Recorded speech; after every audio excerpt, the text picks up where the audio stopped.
In the black humidity of August 1942, an army that believed night belonged to them.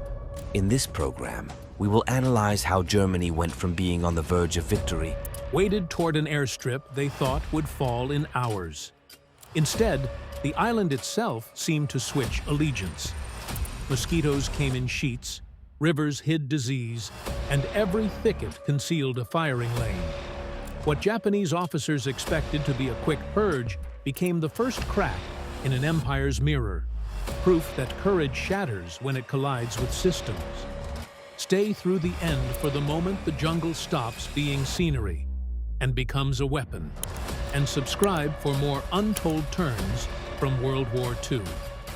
August 1942, the Solomons breathed like a furnace. Marines of the 1st Marine Division have seized a half-finished airstrip at Lunga Point, then watch the horizon burn as Allied cruisers sink at Savo. Food is rationed, ammo is counted, crates sit on the beach with no ships to take their place. From Tokyo, the picture looks different. Reports from China and the Philippines still echo. Americans are soft, officers cautious, night their weakness. Into that myth strides Colonel Kiyonao Ichiki, sharp uniform, shaved resolve, convinced that shock at midnight can erase a runway at dawn. He lands a vanguard east of the perimeter by destroyer. A silent blade slipped under the moon. Scouts push out through kunai grass and palms. The jungle clamps down behind them like a door. They see wire, shallow pits, a river mouth the maps barely admit. No artillery flashes, no tank tracks, no roar of engines, surely a thin line of frightened men. Ichiki reads the quiet as fear, not design. Inside the perimeter, the Americans don't swagger, they diagram. Lieutenant Colonel Leonard Cresswell's Marines thread Browning water-cooled guns to overlap, notch in 37mm pieces loaded with canister, register mortars, and walk artillery rounds to the far bank. Range cards multiply, lanes harden. A sandbar becomes math. The first collision isn't the battle Ichiki plans. It's a warning. Captain Charles Brush's patrol stumbles into a Japanese element, kills in seconds, and drags back documents that rewrite the enemy's estimate. Strength is larger. Intent is immediate. General Vandegrift shifts weight toward the river, knitting a trap from fields of fire and patience. At dusk, sweat hangs like rain. Mosquitoes ghost the helmets. And somewhere beyond the palms, a column forms. Spirit is coming. Geometry is waiting. Midnight gathers on the palms. Offshore, destroyers loiter for sprint. The tide lifts the sandbar, and the island holds its breath. By mid-August, the ragged strip of dirt at Lunga Point had already changed the Pacific's geometry. To Tokyo, it was a nuisance. To the Marines hunched over shovels in the heat, it was salvation. Henderson Field, named for Major Lofton Henderson, killed at Midway, was a promise that the Americans would not give ground again. Each day, engineers scraped coral and clay under fire, piecing together a runway long enough to launch Salvation from the jungle. Within a week, the first F-4F Wildcats and SBD Dauntless bombers coughed skyward, rising into the haze like a rebuke to defeat. From that moment, the balance of daylight itself shifted. Every Japanese ship, every barge, every transport entering a 200-mile radius could be attacked by aircraft based on that narrow coral strip. Henderson Field turned the surrounding sea into a daylight trap. Japan's proud destroyers, once untouchable predators, were forced to become nocturnal runners, the infamous Tokyo Express. They thundered down the slot at night, hurling men and crates onto beaches, vanishing before dawn. But what they delivered was never enough. They brought bodies, not weight. No artillery, no tanks, no bulk fuel. By day, the Cactus Air Force ruled. American planes swarmed out of Henderson like hornets, shredding any Japanese convoy foolish enough to linger past sunrise. Pilots landed their shot-up aircraft on dirt runways, refueled from hand-pumped barrels, and took off again before the mud dried. They slept in foxholes beside their planes, listening to the thunder of Japanese bombers that came but rarely hit. For the Marines below, every dawn that saw aircraft still lifting meant another day alive. For Japan, the realization came slow and bitter.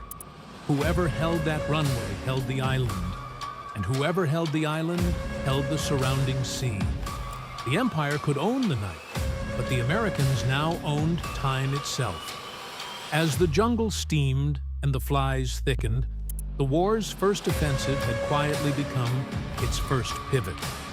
And somewhere in the darkness beyond Henderson's glow, Colonel Ichiki was preparing to prove that spirit could still eclipse steel.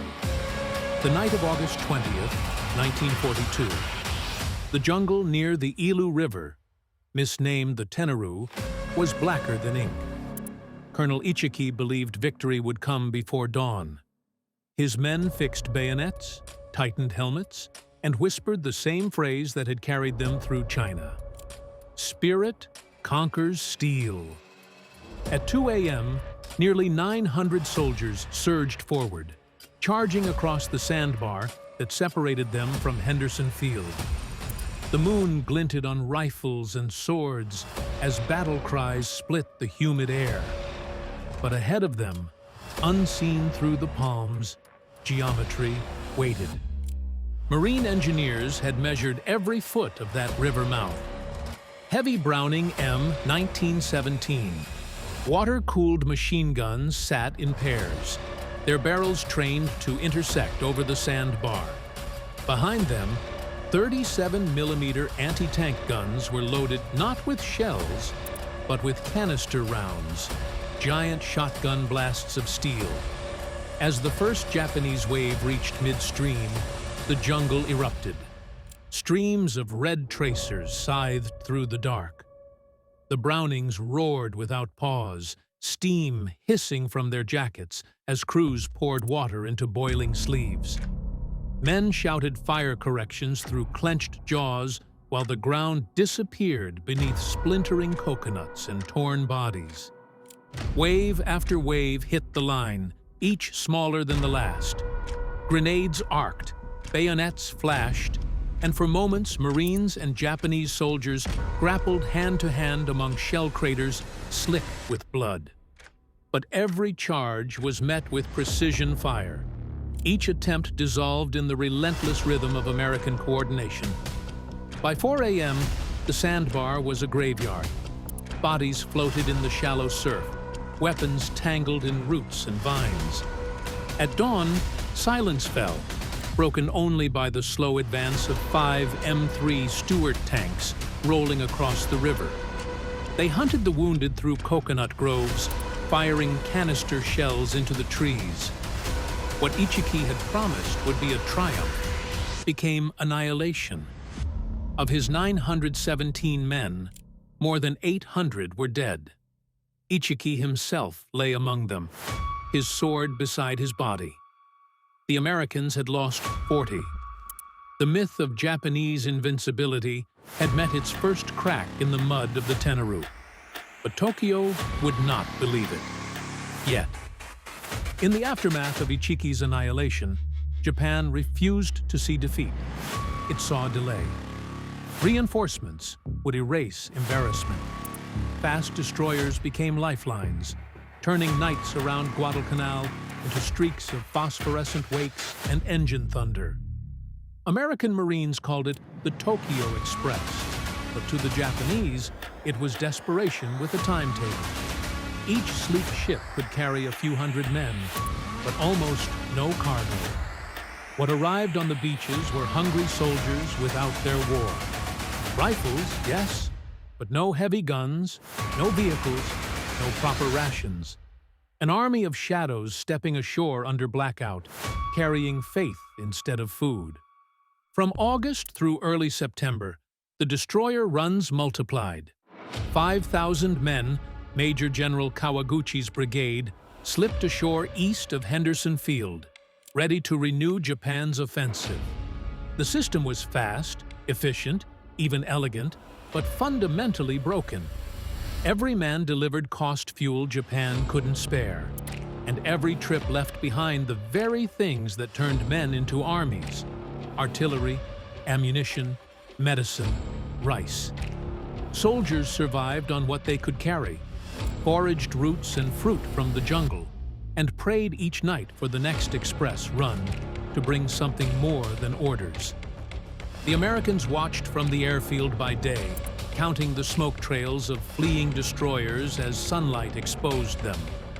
The Cactus Air Force struck whenever the ocean brightened, picking off stragglers before they could disappear. Every dawn left the same floating wreckage: oil, debris, and lifeless bodies rolling in the surf. Marines scavenged Japanese packs and found them pitifully light. One officer wrote, "They come with rifles and courage, but courage can't be eaten." By the first week of September, the jungle was filling again with unseen movement. Kawaguchi's men were assembling in the interior, whispering over crude maps, sharpening bayonets with stones. They would not charge a sandbar this time. They would come through the hills, through the knife-edged ridges south of Henderson Field, where the jungle could hide them and darkness could guide them. The next attack would be smarter, faster, deadlier, or so they believed. September 12, 1942. The jungle south of Henderson Field pulsed with insect noise and anticipation.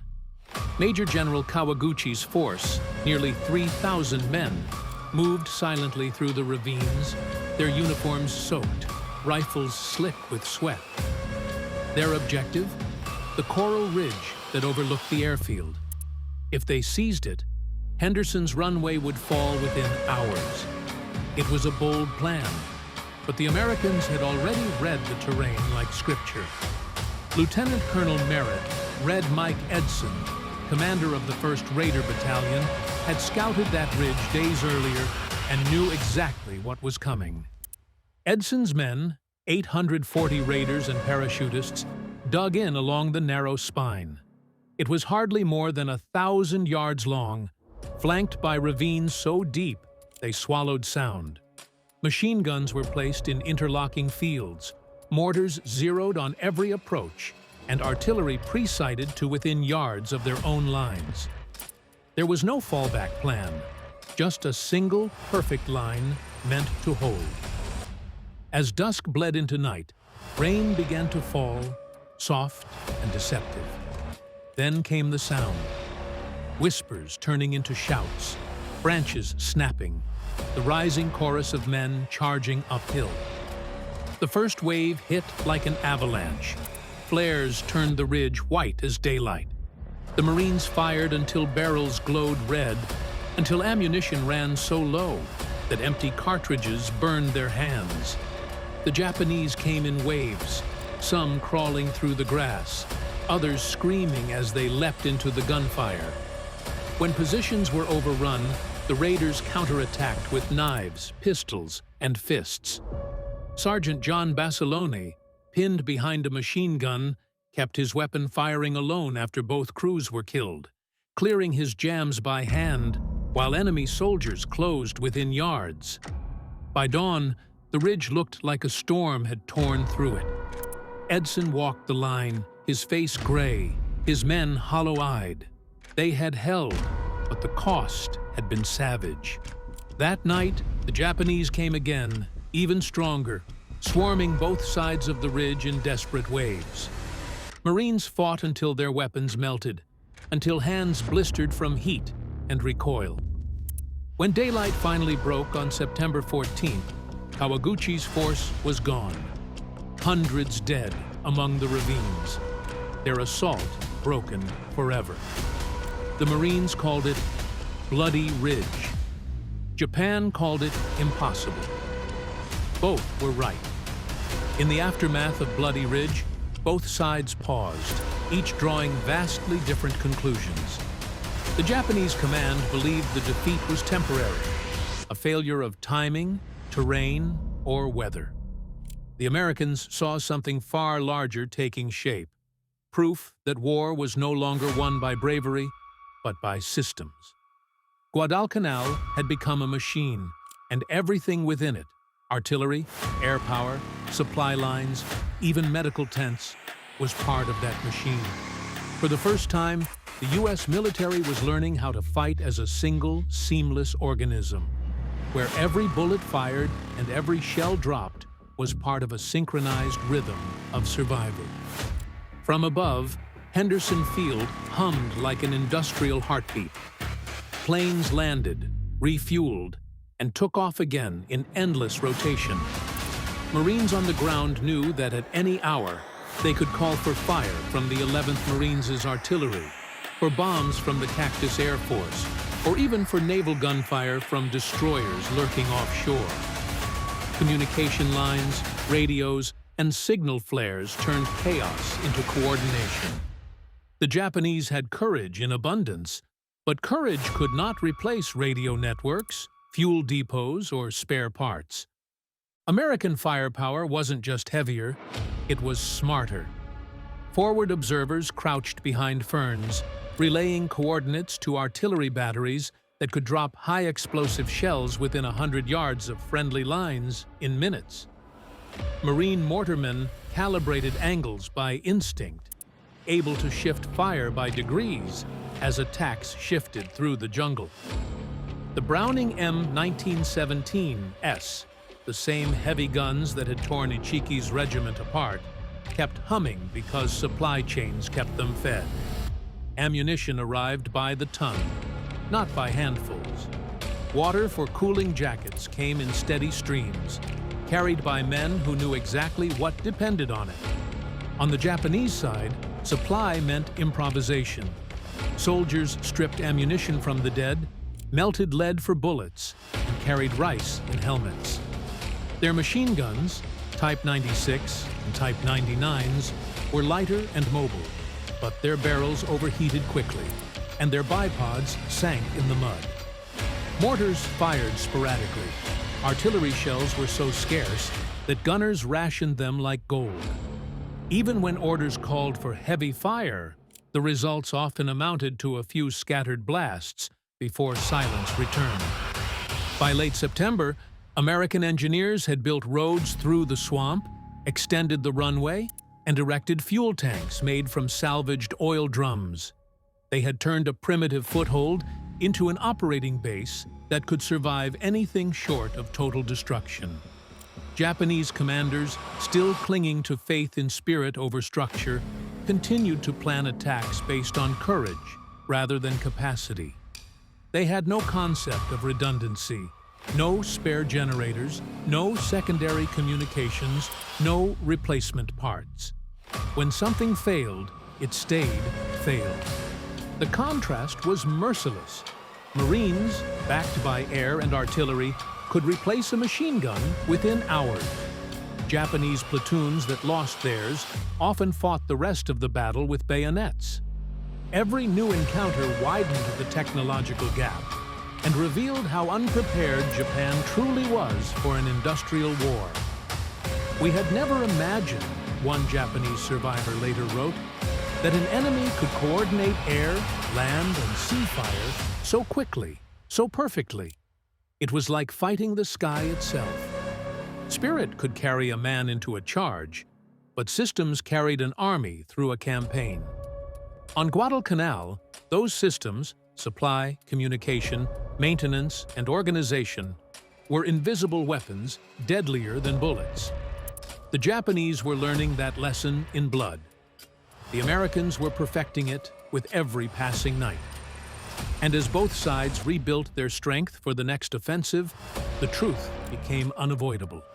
The war was no longer a contest of bravery, but of endurance. And Japan's endurance was running out. By October 1942, the empire was running out of patience and options. Admiral Yamamoto ordered a new offensive that would reclaim Guadalcanal once and for all. Troops poured in from across the Pacific, veterans from China and remnants of shattered units from New Guinea.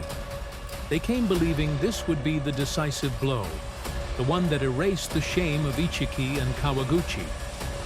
Japan threw in everything it could still move: men, artillery, and even a handful of tanks. It was a gamble written in desperation ink.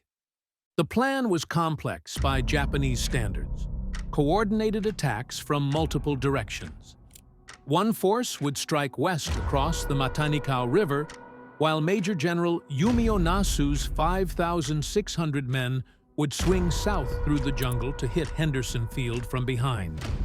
It was the largest ground assault of the campaign, and for many of those soldiers, their last.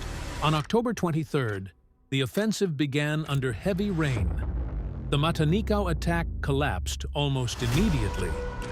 9 tanks leading the charge were turned to burning metal within minutes by Marine anti-tank guns and concentrated artillery fire. What remained of the force scattered, leaving the southern thrust to face the Americans alone. That night, Nasu's columns emerged from the darkness, moving silently through the dripping jungle.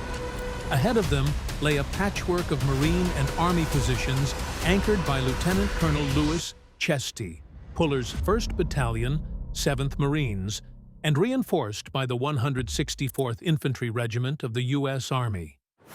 They were waiting. The Marines had dug in deep, machine guns, mortars, and artillery calibrated so tight that the first incoming wave vanished under fire before it ever reached the wire. The battle that followed was chaos and endurance made flesh. Japanese infantry charged in waves, illuminated by flares, their silhouettes cut down in orange flashes. When machine guns jammed, Marines used pistols, rifles, even shovels. Ammunition runners crawled through shell fire, dragging belts of cartridges through the mud. Chesty Puller moved up and down the line under fire, shouting orders, kicking men awake, keeping the wall from breaking. Sergeant John Basilone, already blooded at Bloody Ridge, once again became the hinge of survival. When both of his gun crews were killed, he fought alone, clearing jams, repairing weapons, and carrying ammunition through the inferno. By dawn on October 25th, Nasu's offensive had disintegrated. The jungle floor was carpeted with bodies. General Nasu himself was dead, cut down by machine gun fire during one of the final assaults. More than 2,000 Japanese soldiers lay still, their courage spent against geometry and steel. American losses were heavy but survivable. Several hundred killed or wounded. Henderson Field remained untouched, its runway still operational, its planes still flying. The offensive that was meant to turn the tide instead sealed Japan's fate on Guadalcanal. What came next would unfold not in the jungle, but across the restless, blood-dark sea surrounding it. If Guadalcanal was the anvil, then the waters around it were the forge. From November 12th to the 15th, 1942, the seas surrounding the island erupted in one of the most brutal naval brawls of the entire war, the Naval Battle of Guadalcanal. It was chaos incarnate, radar blips turning into gunfire, ships firing point-blank in the dark, searchlights slicing through rain and smoke. When it ended, both navies had been mauled, but only one would recover. On the first night, a Japanese bombardment force led by 2 battleships, Hiei and Kirishima, charged toward Henderson Field to annihilate it. Waiting for them was an outnumbered American group, cruisers and destroyers under Rear Admirals Daniel Callahan and Norman Scott. In the midnight confusion, both admirals were killed, and the Americans lost 2 cruisers and 4 destroyers. But their sacrifice had broken the attack's rhythm. Hiei was left crippled, glowing red under the glare of star shells. By morning, aircraft from Henderson Field and the carrier Enterprise finished her off. The Japanese bombardment had failed. On the second night, Hiroshima tried again, but this time the U.S. Navy was ready. The battleship Washington, guided by radar in the blackness, fired 9 16-inch shells at near point-blank range. Each impact tore open Hirošima's armor like paper, turning her decks into a roaring inferno. She capsized before dawn, taking hundreds of sailors with her. For Japan, the loss of 2 capital ships in 1 week was a blow from which they would never recover. But the real catastrophe came in the wake of that battle. The Japanese attempted to push a massive reinforcement convoy toward Guadalcanal, 11 transports carrying the 38th Division and tons of desperately needed equipment. Henderson Field's bombers and naval gunfire from American cruisers turned the sea into a floating graveyard. Only 4 transports reached the island, and those were destroyed before their cargo could be unloaded. Nearly 5,000 men drowned, burned, or were killed before they could even step onto land. The few survivors who reached shore carried little more than rifles and empty stomachs.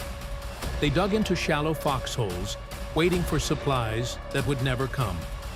On the American side, pilots at Henderson Field toasted their survival with coffee brewed from rainwater and laughed over wreckage that smoldered just beyond the runway. The Marines didn't yet know it, but that week had broken Japan's ability to fight a sustained war around Guadalcanal. The Empire had thrown its last punch and missed. The ocean, once Japan's greatest weapon, had now become its executioner. And on shore, the men left behind would face an enemy far worse than bullets: hunger. By December 1942, Guadalcanal had become less a battlefield and more a graveyard with a pulse. The Japanese soldiers still alive on the island were no longer fighting the Americans. They were fighting starvation, disease, and time. The jungle was silent except for the coughing of the sick and the buzzing of flies. Men staggered through the undergrowth on skeletal legs, too weak to carry rifles. Rice rations had fallen to a handful a day. Some chewed grass, others boiled leather from their packs to stay alive. Malaria and dysentery swept through what remained of the 17th Army, killing faster than bullets ever could. For every soldier still able to fight, 2 lay feverish in the mud. On the American side, life was hardly easy, but it was ordered. Supply convoys arrived regularly now under the protection of Henderson's aircraft. Marines received rations, medical care, and rest rotations. They replaced worn-out barrels, rotated fresh divisions, and expanded airfields. The machine kept humming. In contrast, the Japanese system had collapsed entirely. Destroyer runs that once carried men now carried the dead. Commanders wept openly as they recorded casualty figures that made no strategic sense. Battalions reduced to dozens, companies to single digits. The proud army that had vowed to reclaim Henderson Field had decayed into a starving shadow. In early 1943, Tokyo finally faced the unthinkable.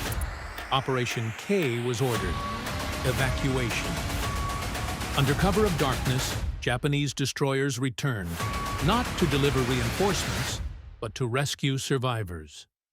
Between February 1st and 7th, 10,000 men were pulled from the beaches.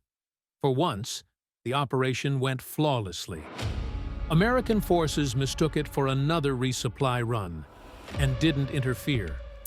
When the last destroyer vanished into the night, Guadalcanal was silent again.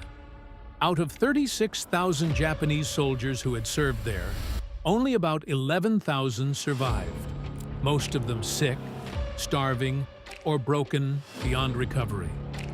When General Patch radioed Admiral Halsey, his message was brief and final. Tokyo Express has no terminus on Guadalcanal. The campaign was over. Japan had lost its first major ground battle of the war, along with its illusion of invincibility.